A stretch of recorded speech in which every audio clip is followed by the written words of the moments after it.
Happy Sunday. Let's all stand and do an opening chant, Om Shanti. If it's helpful, you have lyrics in your programs.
Well, good morning, Portland. Good morning, Portland Center for Spiritual Living. What a fabulous day to be here. If you're here for the first time, you've picked a fantastic day to walk through those doors, because today is the day we embark on transforming this space, a project that will take us through most of the summer that you get to participate in, and more about that at the end of the service. That was just a little teaser. So thank you for being here. Thank you for being part of this community. For those watching online in our virtual community space, welcome to you, and welcome for being part of our community. We are a center for spiritual living where we believe and teach principles that help us lift up our lives and lift up the lives of those that we love, and lift up our communities wherever they may be. We are more than 400 communities around the world teaching this stuff, in case you didn't know that. 400 communities, including the Ukraine, South Africa, Cameroon, Kenya, Poland, Peru, Cuba. So this teaching is changing lives around the world. All right, so with that, I'm going to turn it over to one of our licensed spiritual practitioners, Nadine Mahler, who will share some announcements and then lead us in time of sacred music, prayer, and silence. Thank you, Nadine.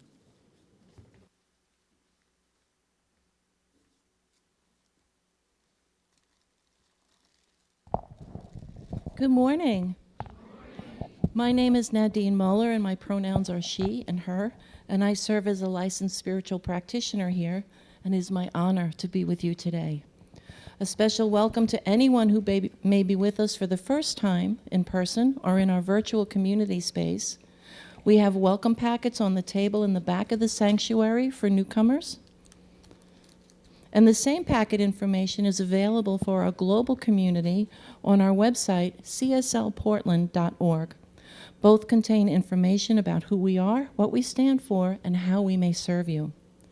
On our website, you can sign up for informational weekly emails, register for classes, and receive a free gift on your birthday. Just a quick reminder, at this time, could you please silence your cell phones and other devices if you haven't already done so, as I share today's announcements and we move into the rest of our service. And please note that all events and classes are Pacific time, and the Zoom links are on our website, cslportland.org. So if you need more information, just go to the website. This Wednesday night's 7 p.m. virtual meditation is titled Creativity, I Dare to Put New Ideas into Practice, and it will be facilitated by retired licensed practitioner Kathy Batten. Join us after service today for a sneak peek at our planned October 2025 Women's Retreat at Camp Vernonia, titled Celebrate Spirit as Woman. So if you want to know more information, just meet us after the service. Join practitioners Sean A.B. Larkin and Catherine Richer for a special summer solstice celebration on Friday, June 20th from 7 to 8 p.m. in the PCSL Sanctuary and on Zoom. All are welcome. And did you know that the Centers for Spiritual Living has a dedicated ministry for young adults? If you're curious about this movement that's growing at PCSL, everyone is invited to join us for a special Q&A answer. This is not just for young adults. This is for all of us. This session will be on Sunday, June 29th from 12:30 to 1:30 p.m. in the sanctuary and on Zoom. The Education Department is offering a special course this summer titled Mental Equivalence. It's a 5-week class, and it begins Thursday, July 31st and ends August 28th. Again, please go to our website at cslportland.org to sign up.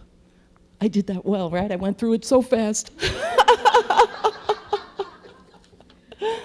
Okay, today licensed practitioners Donna Wallace and Sylvia Miller are serving on High Watch. holding a sacred container of consciousness in the sanctuary and for our special community participating virtually. Our special music today features the First Lady of Blues, LaRhonda Steele.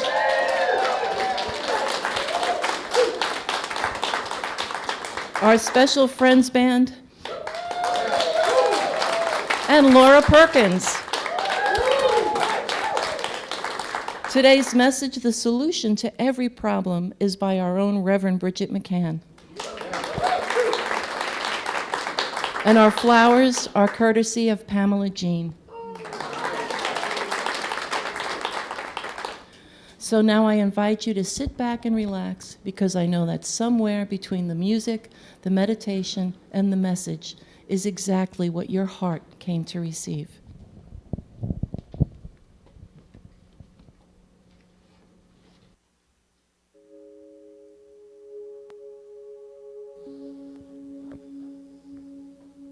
Settling in, deep breaths and releasing.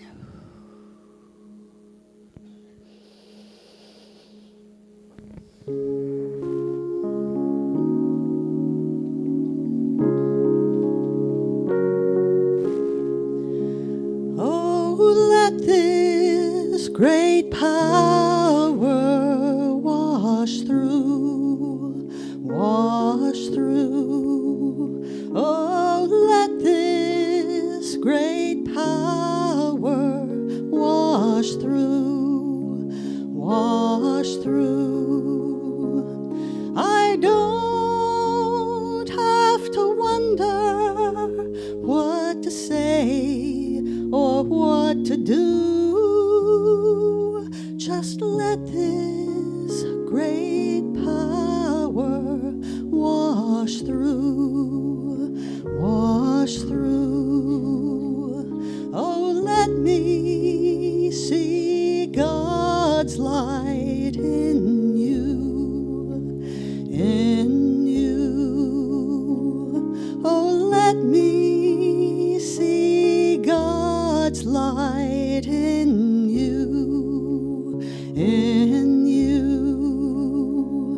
I don't have to seek to see the truth. Just let me see God's light in you. Oh, let this great power wash through. Oh, let this great power wash through. I don't have to wonder what to say or what to do. Just let this great power wash through.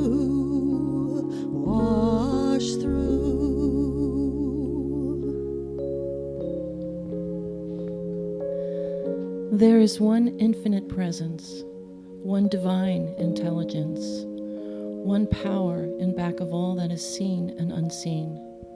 This one is the essence and source of all creation, omnipotent, omniscient, and omnipresent. It is the eternal and unchanging. It is the energetic vibration of love, peace, and unity. I am one with this presence. There is no separation, only divine interconnectedness. Just as a wave is part of the ocean, I am part of the infinite. The same spirit that created galaxies breathes through me now. I am intimately woven into the fabric of divine unity. I know this is true for me, and I know that this is true for all. I affirm the truth of oneness. I joyfully release all illusions of separation between myself and others, between races, religions, nations, or beliefs. I see beyond appearances to the truth that we are all expressions of the same source. I recognize the divine in every person, every living being, every aspect of creation. Love flows freely and equally through all. In this realization, peace reigns, compassion rises, and unity prevails in the minds and hearts of all. I give thanks for this deep awareness of the oneness and unity of all life, and I am grateful for the knowledge and understanding that I am never alone, never separated from the love that binds all. I celebrate this truth with joy and humility, knowing that gratitude reveals the way for deeper experiences of loving and peaceful connections. And so I release my word into the action and activity of the law, which always gives a resounding yes. Yes, it is done. I let it be. I allow it to be. Blessed be. And so it is. And I ask that you stay here a moment and rest in the love that is always present.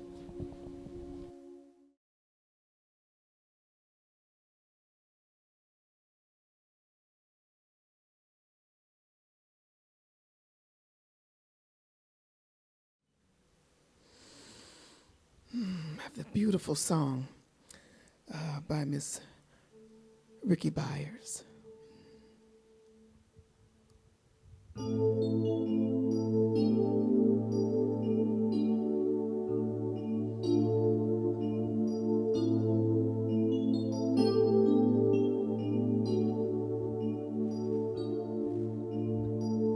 In my pain, there inside my weakness is the seed of something greater, greater in me. And the shame of not choosing higher, and all the disappointing moments fade into God. No mistakes have been made in God. All the ways that we seem to fail, in God all fade. Yes, they all fade into God.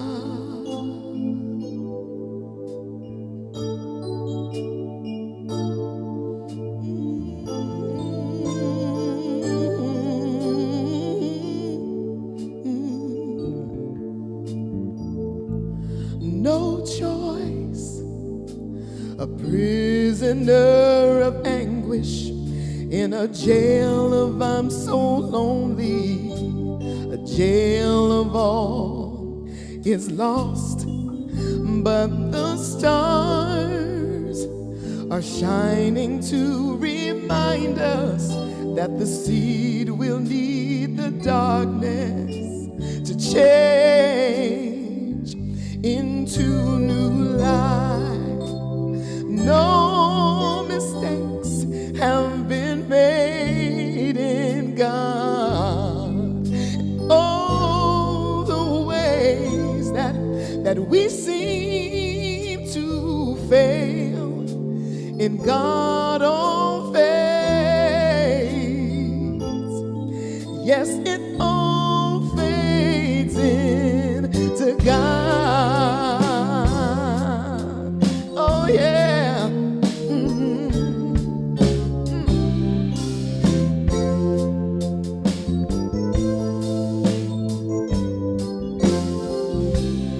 In God is the gravity in which I am spinning. In God is the orbit in which I am spinning. And I see the stars, and I remember inside my pain is the seed of my strength. And in God it's the north of gravity in which I am living. And in God is the orbit in which I am spinning. And I remember inside of my pain is the seed of my strength. God is my life, and God is such excellence in all the ways that we seem to fail. In God all fade. Yes, it all fades into God. Oh, no mistakes have been made in God. All the ways that we seem to fail, in God all fade. Yes, it all fades in, all fades in the God.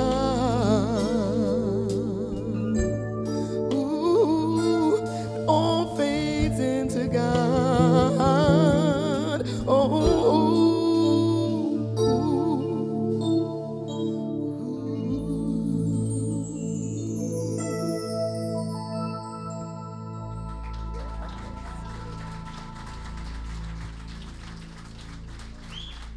So much. Thank you so much. I wanted to let you all know something very, very special today. I didn't want to say it before the song because it would have made him more nervous, but it's Ken's birthday.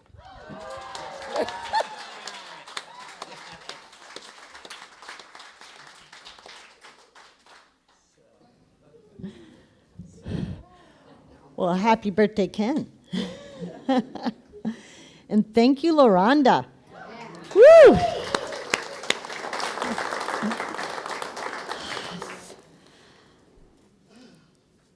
So, how many have some problem going on in their life right now? Could be personal, professional, physical, emotional, societal, something that keeps coming up over and over. In fact, reflect on your days so far. How many times have you thought about this problem? And it's only 11:25. It's pretty easy to let our problems take hold of our minds, and we just keep thinking about them and processing and processing and processing. We toss and turn at night. We become fixated sometimes, and it can develop feelings of worry, anxiety, or if you're like me, you get stuck in analysis paralysis, where you look at the problem from every angle many times. And what does all this thinking and processing get us? Do we think the problem's just going to kind of magically go away if we look at it one more time? Do we think the problem is going to change or become smaller if I just look at it from just the right angle one more time? Most of the time, it feels like we're rowing and rowing against a headwind and we're getting nowhere. All this thinking about the problem gets us nowhere, because the problem with fixating on the problem is it does not solve the problem, right? And the same thinking that got us into the problem is not going to get us out of the problem. So we need to change our thinking. We need to change our thinking, because as long as we're focused on the problem, not only do we not fix the problem can actually grow. It gets bigger. The more we give it our energy and consciousness, the problem actually gets bigger, which is why our founder, Ernest Holmes, encouraged us to turn entirely away from the condition, because as long as we look at it, we cannot overcome it. By thinking upon a condition, we tend to animate it, with the life of our thought, and thereby it is perpetuated and magnified. It's perpetuated and magnified because when we just keep processing the problem, the thoughts about the problem, the beliefs about the problem is what we're feeding into our consciousness. And what does consciousness do? It responds by corresponding to the sum total of our thoughts, attitudes, and belief. So the more we feed our consciousness with, I got a problem. It's a really big problem. I don't know what to do about it. That is what we're feeding into consciousness, and the problem grows. So we need to flip our thinking around. Change our thinking from focused on the problem to focus on the solution.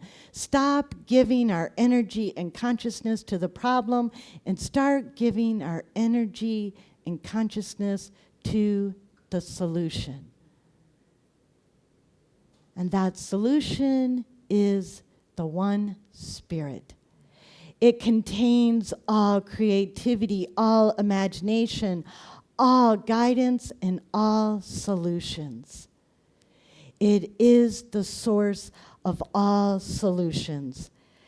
And a great way to access this source, this Spirit, or the great way to focus our attention on it is through affirmative prayer, or what many of the early New Thought teachers called scientific prayer. They called it scientific because it's been tried and proven. One of those early New Thought teachers was Emmett Fox. Emmett Fox was a minister in divine science, which is one of our sister faiths under the larger umbrella of New Thought.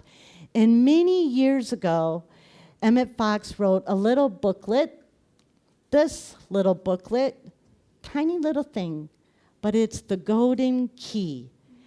And he wrote this during the Great Depression, when a lot of people had problems. And his opening line is this: scientific prayer will enable you to get yourself or anyone else out of any difficulty. It is the golden key to harmony and happiness. And it's the golden key because it focuses us on Spirit and what it has to offer.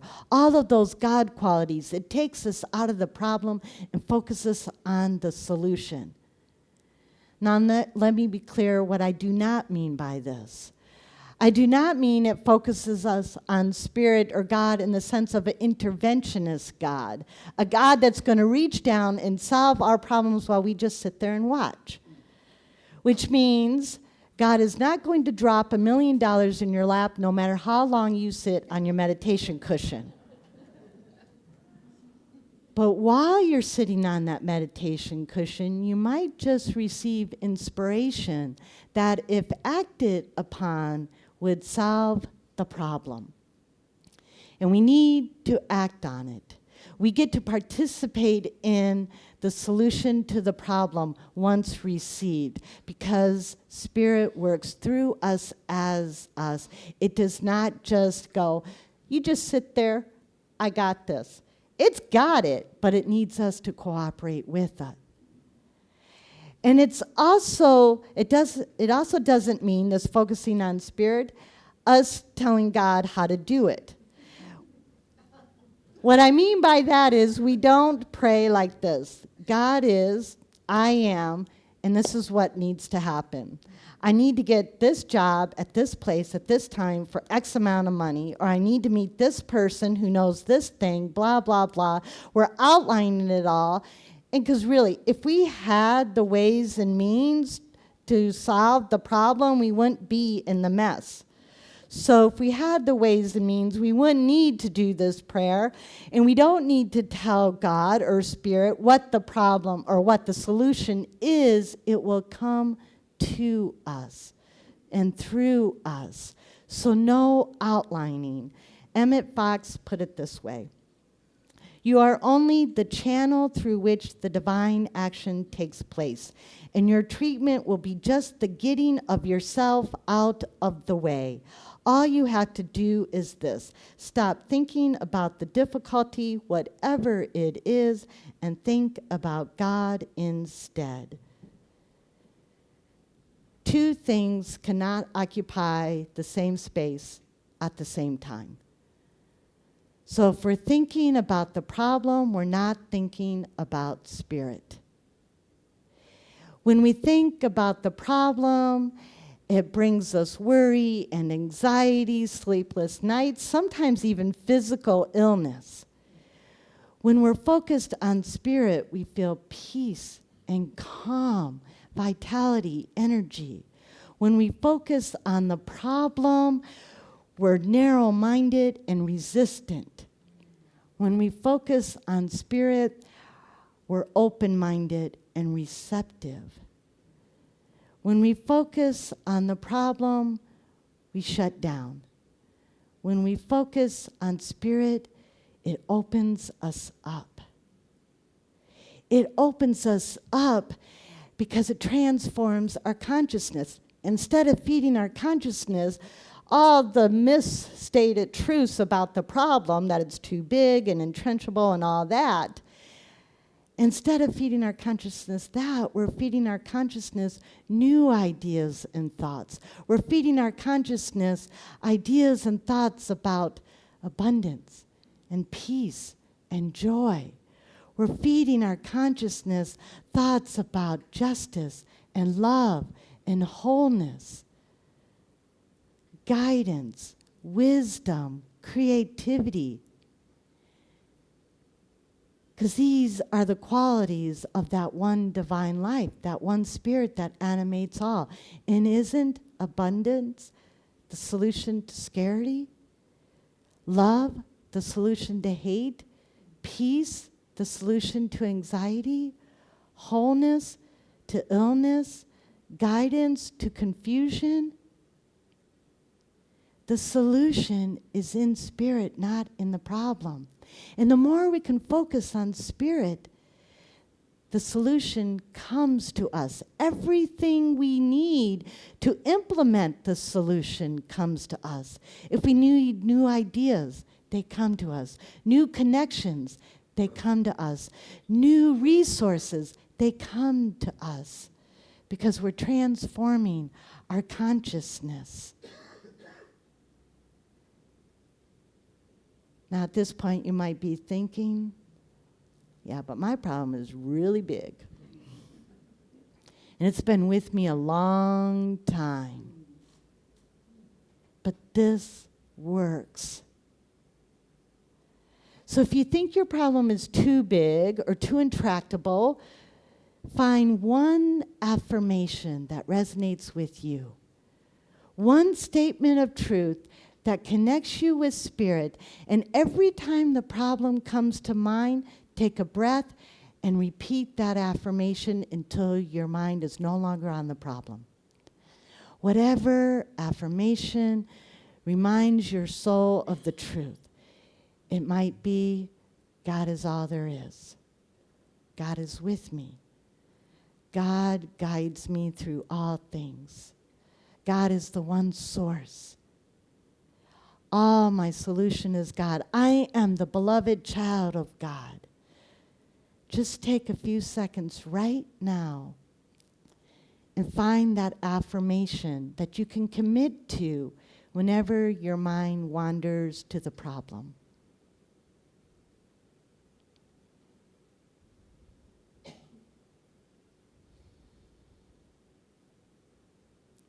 Start there.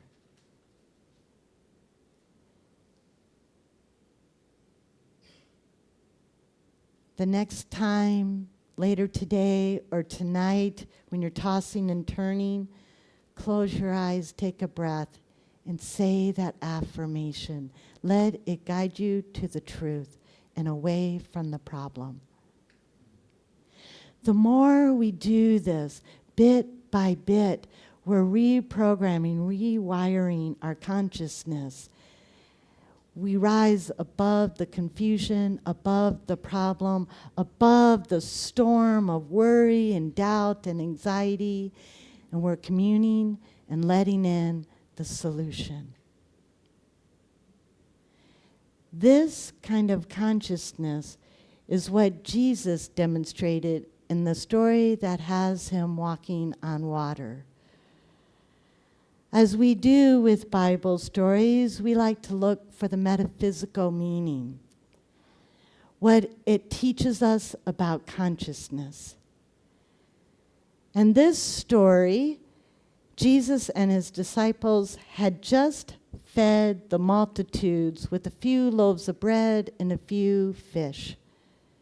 And after the people departed, Jesus decided to take some time apart on the mountain to pray. His disciples went ahead by boat to their next destination. They get out there on the sea, a storm comes up, there's strong winds, rough waters, and they're struggling.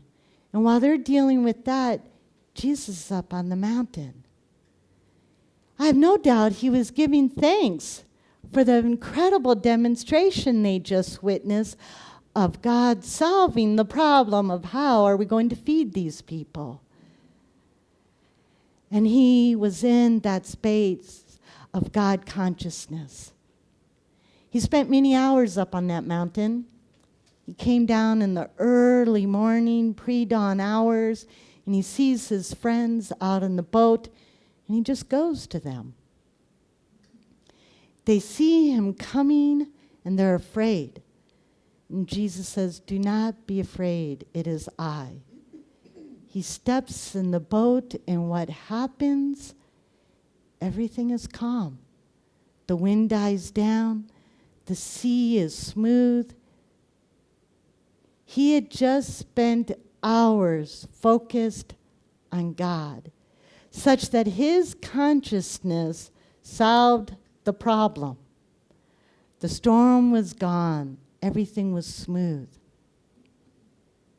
Not only for himself, but all those around him. And now you might be thinking, yeah, but I ain't Jesus. That's a special kind of guy. Well, this is when we remember the rest of the story, the part of this story that is not told nearly as often as the part about Jesus walking on water. Peter was in that boat. And when Peter saw Jesus approaching, he could not believe what he saw. So he said to Jesus, "If it is truly you, command me to come to you on the water." And Jesus said, "Peter, come." Peter stood up, focused on Jesus. He stepped out of that boat and walked over that water to his great friend. Until he turned his attention away and he saw the wind. And he sunk right back into the rough sea. And Jesus said, "Oh, you of little faith, why did you doubt?" Peter let his consciousness turn away from God consciousness, represented by Jesus, and he let it return to the problem, and he sunk right back into it.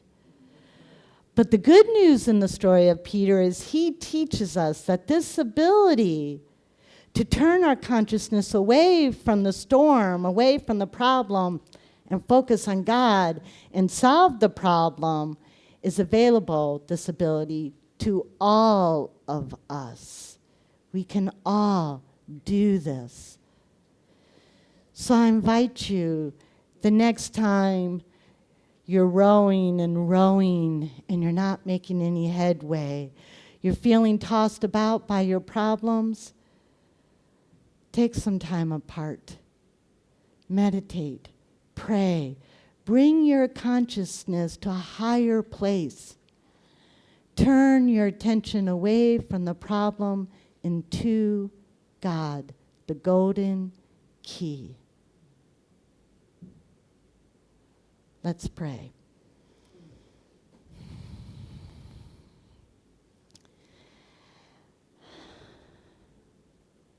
I invite our practitioner prayer partners and ministers to join by standing and lending their consciousness to all of us. Thank you.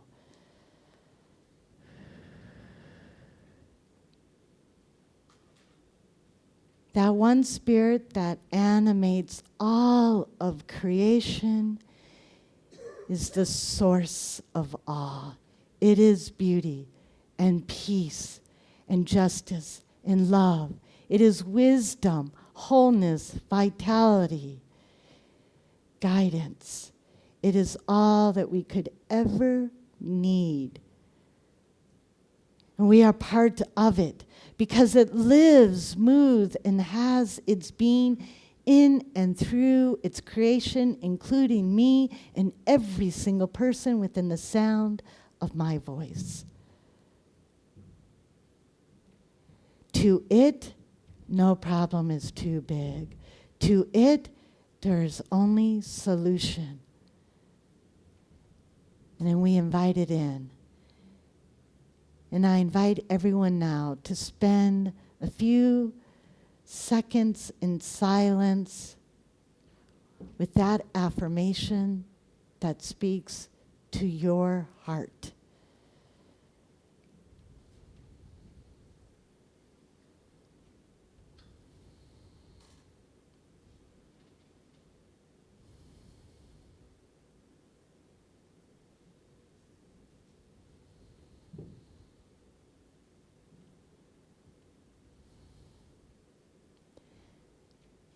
I give thanks for these great truths that calm the rough seas, that calm our minds. I give thanks for that loving law that brings to us the solution to every problem. I let it go, I let it be, because it already is, and so it is.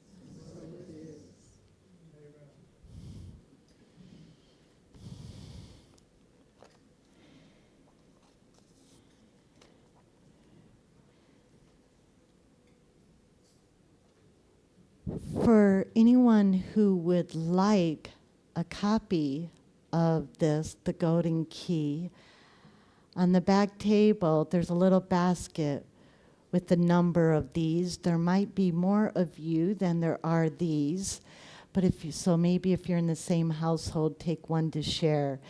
But this is a gift for you. I suggest you read it, maybe carry it with you, and if you're waiting somewhere for a doctor or dentist or whatever it might be, for the bus, just take it out and read it and let it remind you of that one golden key. And now we enter the time of our sacred giving, a time when we get to lift up our community and source it for all that we are doing, including transforming this space, including our teen groups and our next gen group, which is coming, our music ministry, the fact that we tithe to other organizations such as Camp Cedar Ridge, who we love to collaborate with, and many of you have such deep connections with. It allows us to be in this space, to be inclusive of our virtual community, and it allows us to grow into our future. So we are here for all of those who are still finding their way. In a moment, or now actually, I invite our ushers forward. You can also give at cslportland.org at any time. Our ushers are going to pass a basket to collect your gifts. Let us bless them with our call and response. I bless these sacred gifts, given graciously with love. These gifts bless, heal, and prosper all that they touch. These gifts bless, heal, and prosper all that they touch. In giving, I am grateful to be richly, lavishly, and abundantly blessed. so it is. All right, LaRhonda and the band. All right, thank you, Reverend Bridget. We going to solidify the gift that you've given us through the talk, through the message, with this song called "Every Little Thought I Think." Oh my goodness! And I invite you. See how that worked? Every little, yeah, it worked good. Maybe, just a couple of minutes. And I invite you here in the center and out in internet land, if you feel like moving a little bit, this song kind of swings. So if you want to stand up and move these beautiful vessels that we get to be in, I encourage you to do so. All right? Yay, see?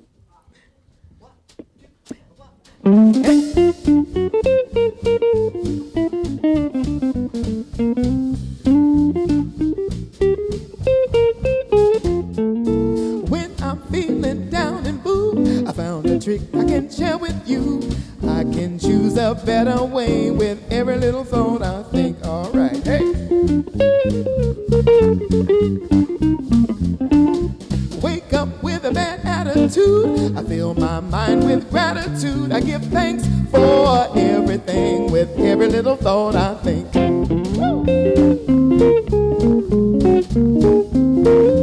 I can choose to be happy, choose to be free, moment by moment. You see, it's all up to me, 'cause what I think about, I bring about. That's the way it is, and there is no doubt. Day by day, I pave the way with every little thought I think. Come on, birthday man.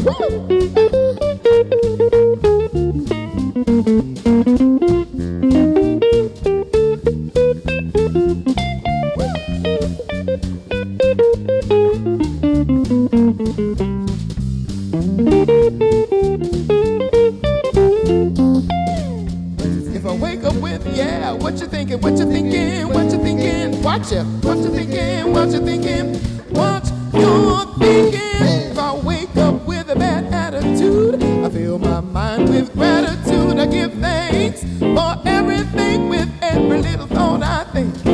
Yeah. When I'm feeling down and blue, I find a trick I can share with you.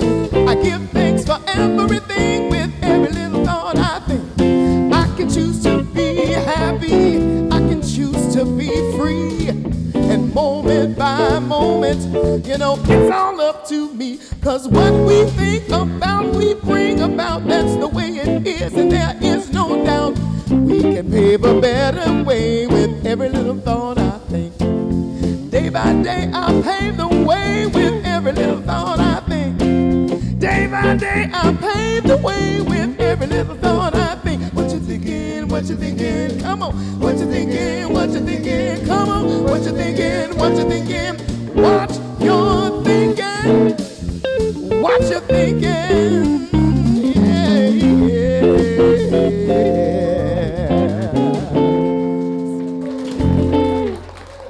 Right. Woo!